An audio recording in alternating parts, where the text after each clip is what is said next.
حضرت ادریس علیہ السلام کی جو تعلیمات تھی، ظاہر ایک پیغمبر کی جو تعلیم ہوتی ہے وہ لوگوں کو خدا سے جوڑنے والی تعلیم ہوتی ہے، اور ان کی آپس کے معاشرے کے اندر جو بڑے چھوٹے کی قدر ہے، معاشرے کے اندر جو امن، سکون، اطمینان اور محبت ہے، یہ تعلیم ہوتی ہے۔ کچھ خلاصہ جو آپ کی تعلیمات کا کتب روایات کے اندر آیا، میں اس میں سے چند باتیں ذکر کرنا چاہتا ہوں۔ آپ نے فرمایا اپنی امت سے کہ اللہ کی ہستی اور اس کی توحید پر ایمان لاؤ۔ ہستی کا مطلب یہ ہے کہ اللہ ہے، وجود خدا ہے، جیسے آج لوگ ایتھیسٹ اور ملحد ہو گئے کہ اللہ معاذ اللہ نہیں ہے۔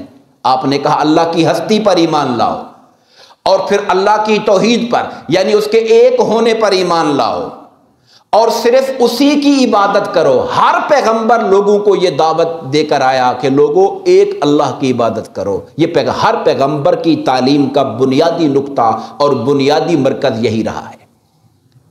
پھر آپ نے فرمایا کہ آخرت کے عذاب سے اگر چھٹکارا چاہتے ہو تو اعمال صالحہ کو ڈھال بناؤ، اعمال صالحہ کو ڈھال بناؤ۔ آخرت کے عذاب سے چھٹکارا چاہتے ہو، ہمارے آقا نے کیا فرمایا؟ الصوم جنۃ، اعمال تو بہت سارے ہیں، آقا نے اعمال میں خاص عمل بیان کیا، کہا روزہ ڈھال ہے، ڈھال۔ سرکار نے روزے کو پن پوائنٹ کر دیا۔ انہوں نے کہا کہ آخرت کے عذاب سے بچنا ہے تو اعمال صالحہ کو ڈھال بناؤ۔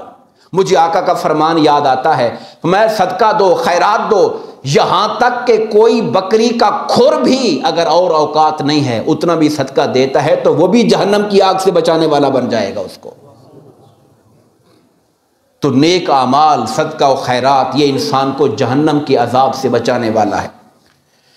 پھر آپ نے فرمایا دنیا سے بے التفاتی، عدم توجہ، دنیا میں مگن نہ ہو جاؤ، دنیا کے پیچھے اندھے نہ ہو جاؤ، اور تمام امور میں، زندگی میں عدل و انصاف کو پیش نظر رکھنا، زیادتی نہ کرنا کسی پر، حد سے آگے نہ بڑھ جانا، انتہا پسند نہ بن جانا، عدل و انصاف کو پیش نظر رکھنا، اور مقررہ طریقے پر عبادت الہی کرنا، یعنی جو طریقہ نبی بتاتا ہے عبادت اس طریق پر کریں گے تو عبادت کہلائے گی۔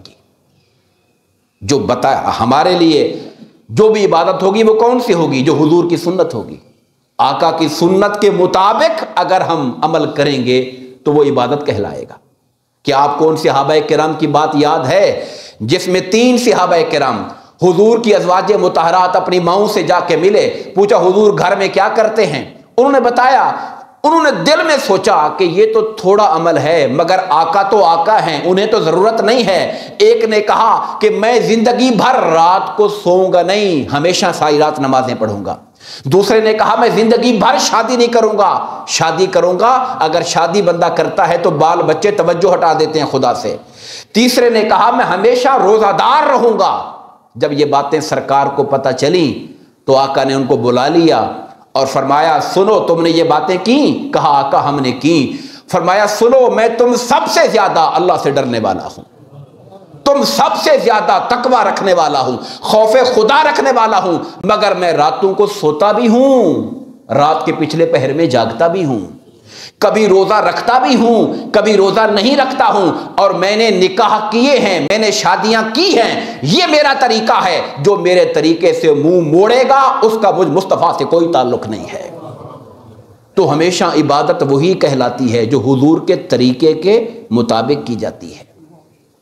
اس لیے فرمایا مقررہ طریق پر عبادت الہی کرنا اور ایام بیض کے روزے رکھنا۔ یہ روزے جو قرب الہی کے لیے روزے رکھنے والا جو معاملہ ہے یہ شروع سے آ رہا ہے۔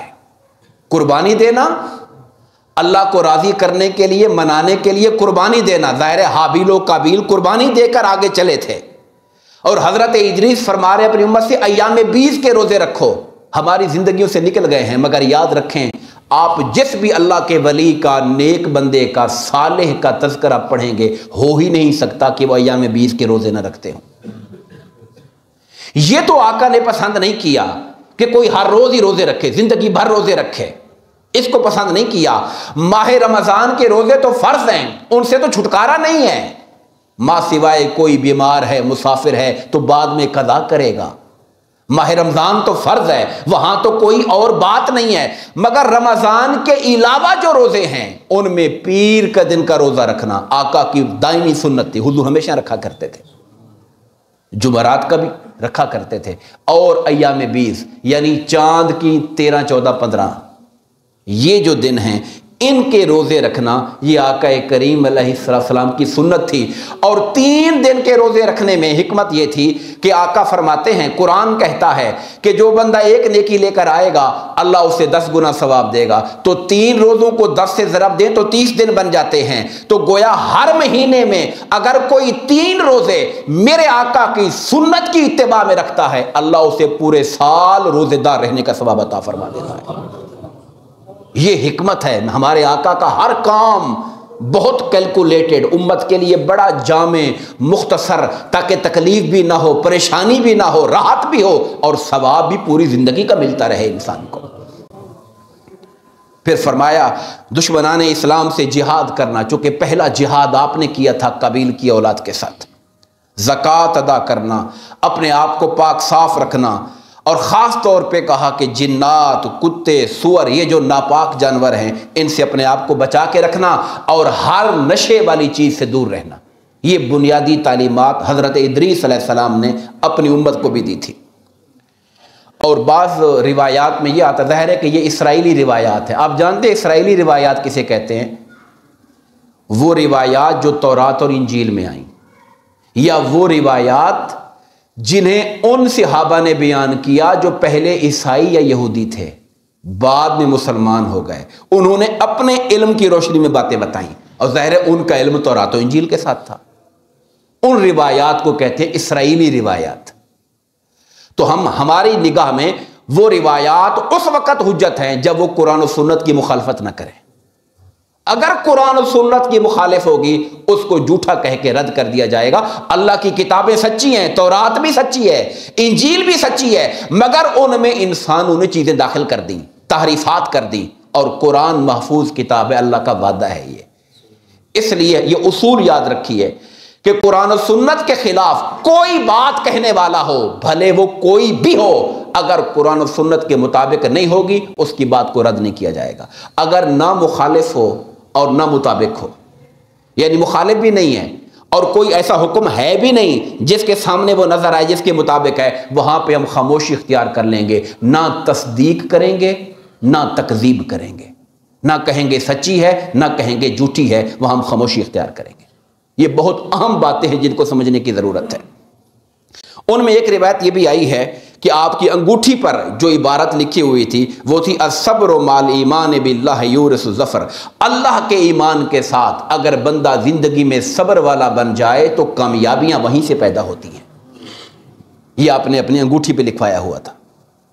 ایمان تو پہلی بات ہے، ایمان کے بعد اگر صبر انسان زندگی میں پیدا کر لے تو ایمان کے ساتھ جو صبر ہے وہ کامیابی کا وارث بنا دیتا ہے انسان کو، کامیابیاں وہاں سے پیدا ہوتی ہیں۔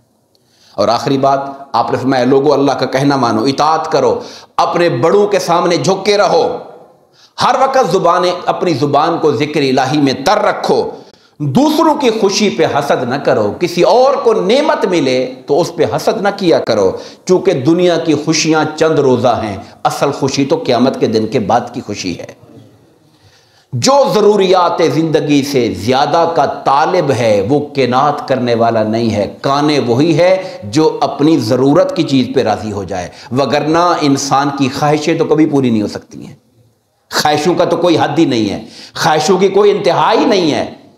وہ تو بڑے بڑے بادشاہ بھی دل کے کنگلے ہوتے ہیں، ان کا بھی خواہش کرتا ہے کہ یار یہ بھی نہیں ہے وہ بھی نہیں ہے، لیکن جو ضرورت پہ راضی ہو جائے اللہ اس کے تھوڑے عمل پہ راضی ہو جایا کرتا ہے۔